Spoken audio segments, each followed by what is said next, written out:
Bluey, sorry, on our swing states desk. Sorry, there's a lot of names and numbers coming at me. But let's talk about North Carolina. Lindsay and I were over at the big board, and North Carolina was shaded blue. Not all the way blue, but leaning blue. And now we have, well, we don't have the state behind us, but we have 23% reporting. What can you tell us about North Carolina? North Carolina is an interesting state because this is a state that Donald Trump won the previous two elections, but it has shifted in part because when Kamala Harris got in the race, it has shown strength among Democrats. In fact, Josh Stein, the gubernatorial candidate, is the projected winner there tonight, beating Mark Robinson, the Republican. So this could be a state where you have those split-ticket voters who may have voted differently in the presidential race than the governor's race. Talk to us about how rare that is. Oh, it's fairly rare because we are a quite divided country right now, and so usually you don't see that split-ticket voting, but there are some states where it could play out tonight. Many of the swing states being an example of that. Pennsylvania being another one where you have a Senate race there and the presidential race where you could see some of that split-ticket voting. Another swing state you're following is Georgia. What are you finding out there? Over 50% of the vote is in Georgia. That is a strong indication that Donald Trump is performing well in that state.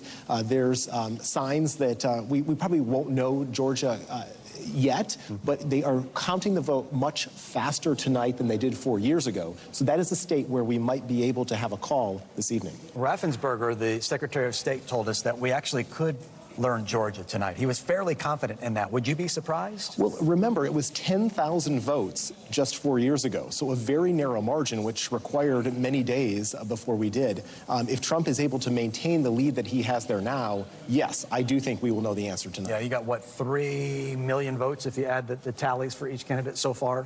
Tallied. Let's make our way over to the board here, Robert, if you would, please, because this is the magic of television, by the way. Isn't this cool? Dr. Phil set this all up for us. Lindsay, you can join us if you want, but this is what I wanted to point out. When I was over here with Lindsay, this was trending blue, but now it's red. Kind of give us a sense of, you know, the highs and the lows, the peaks and the valleys that come with, you know, these election nights. Well, it all depends where the early vote is being counted. So in some cases, it is the cities. And if the cities tend to be more democratic in terms of who's turning out to vote, that's why the early vote will demonstrate that maybe it's turning blue. Now, as more of the rural areas come in a state like North Carolina, obviously that's going to shift in Donald Trump's direction.